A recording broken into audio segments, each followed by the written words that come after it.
Today, for your technical challenge, Buttercup and Nougat would very much like for you to make a batch of great old-timey cookies. Buttercup, do you have any advice for the contestants? Patience.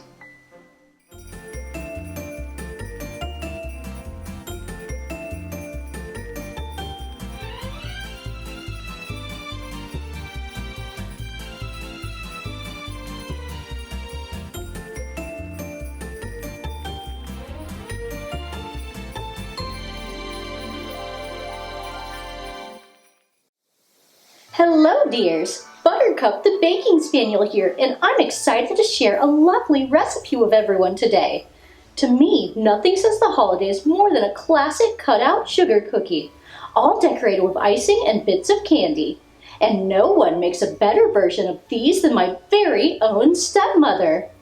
Every year, she makes a large batch of these cookies to share with friends and family. She is quite well known for them in her hometown. Though I sadly won't be able to make it up to visit and enjoy them this year, she did share with me her very own recipe for making them, so that I can try and recreate them myself. This recipe is titled Great Old Timey Cookies, from the kitchen of Roslyn, the Betty Crocker of Panama City. Well, if she's the Betty Crocker of her hometown, I think that makes me the Betty Cocker Spaniel of mine. We had better get started. These cookies won't bake themselves. To prepare for making this recipe, I messaged my stepmother to ask if she had any advice. Her answer? Patience. Now, I'm not sure how many of you are Great British Bake Off fans, but that response, coupled with the slightly vague instructions, feels a bit like I am doing a technical challenge.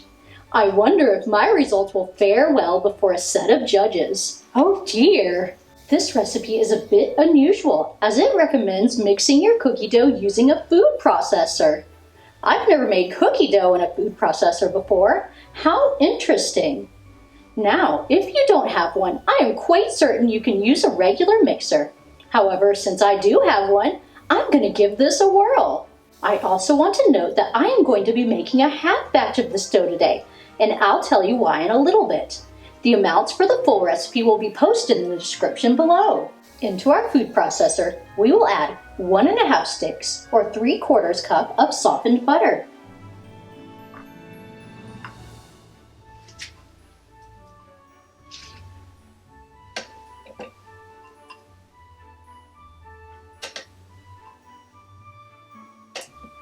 Three-quarters cup of granulated sugar,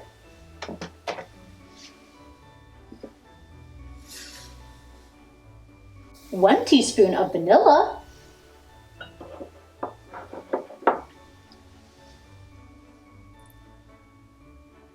1/8 teaspoon of salt,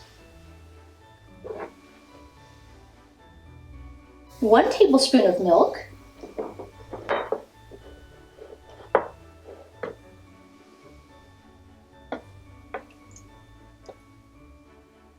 and 2 egg yolks.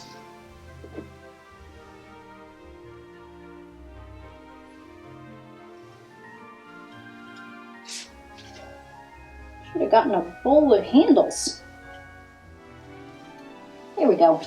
Let's pulse this together a few times until everything is nice and combined. Now we need to add 2 cups of all-purpose flour. Add it in 1 cup at a time, mixing well between each addition. And that's our completed cookie dough. Quite a simple recipe, and the food processor actually worked out pretty well, I must say. I'm going to turn this out onto a lightly floured surface. Always be very careful with the blades of your food processor. They are very sharp. And we will form it into a slightly flattened disc shape. Now, according to the recipe, this dough should be rested in the refrigerator overnight. So let's wrap it up well in plastic wrap. Luckily for me, I already have a batch waiting in the fridge that I prepared yesterday. That is why I only made a half batch today. Otherwise, I would have so many cookies I wouldn't know what to do with them all. Though I suppose that's not the worst problem to have. Now we need to roll out our cookie dough. Now I took this out of the fridge just now, and let me tell you, this dough is very firm. You might want to set it out a little bit before you're going to work with it because it's rock solid. Rolling it out is going to be a bit interesting here. We want to place our dough on a lightly floured surface, and it does help to put a little flour on our rolling pin as well. I don't know if I'm getting anywhere. We'll get there eventually.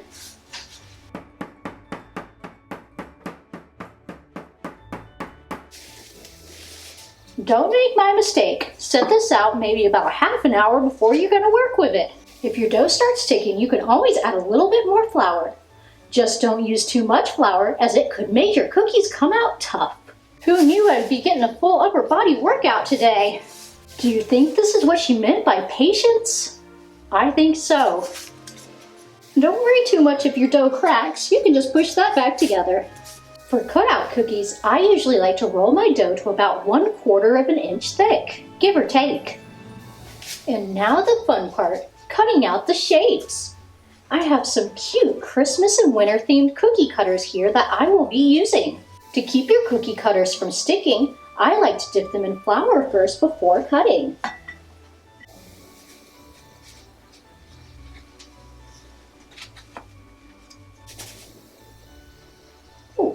Came out all together. Let's place our cutout cookies onto a cookie sheet lined with parchment paper. Oh, it broke.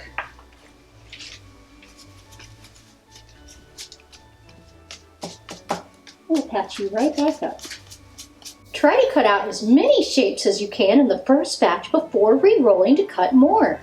Each time the dough is re-rolled, it increases the chances that your cookies will come out tough. These cookies will need to be baked at 350 degrees Fahrenheit. That's 177 degrees Celsius. Now the recipe doesn't specify a time, only to bake them until brown.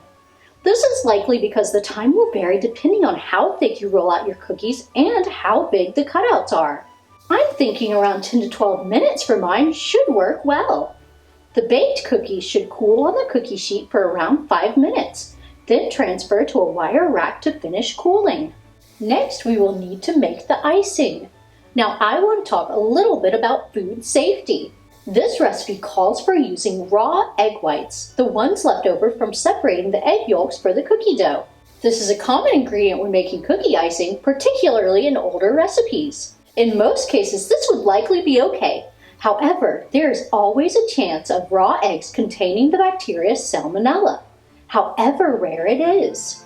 Those that are immunocompromised, pregnant, older, or very young are at higher risk of becoming ill, so I would exercise particular caution. With that said, I have chosen to use pasteurized egg whites to make my icing. They often come in a carton and have been gently heated to reduce the risk of any foodborne illness. Into our stand mixer, we will add 4 egg whites, or approximately 1/2 cup of liquid egg whites.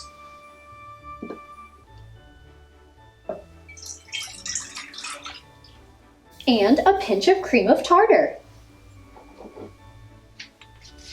Using the whisk attachment, let's beat the mixture until it becomes frothy. Now we will gradually add in 4 cups of sifted powdered sugar, mixing on low speed until well combined. Once combined, we can increase the mixing speed and beat until stiff peaks form.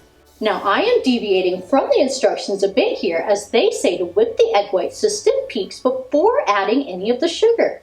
However, I was a bit concerned about over mixing the icing. Alright, I've divided my icing up and added different food coloring to each one. In the recipe, it states to apply the icing using a butter knife or even clean paintbrushes, which is a wonderfully fun idea.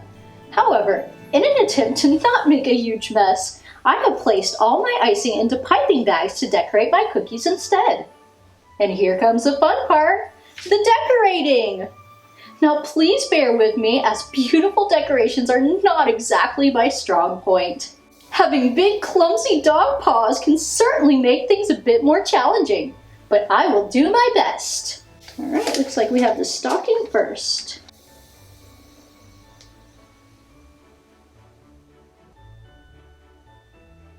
That looks pretty good to me. A little simple, but you know what? I'll take it. I have so many fond memories of decorating cookies with my stepmother. She's such a wonderful person. Everyone in town knows her and she's friends with everyone. And she's also a really great artist too. You should see some of the fun work she does. Oh, that's kind of fun. All right, let's decorate the snowflake. I call this color Elsa Blue. I better hold tight to this piping bag. I don't want to let it go. Pretty. All right, do you want to build a snowman? Because I sure do. I know, enough with the Frozen jokes. I'm thinking a red hat. Let's give him some blue eyes. I think he needs something. A scarf to keep him warm. There we go. Very festive. Oh, I think these turned out so cute. What a fun recipe that was. It would be a wonderful one to do together with friends and family. And of course to share with everyone as well. Thank you so very much for joining me. And to my lovely stepmother, if you are watching this, I hope I did your special cookies justice. Thank you for allowing me to share this recipe with everyone today. Much love and happy holidays to all of you. Until next time, mwah!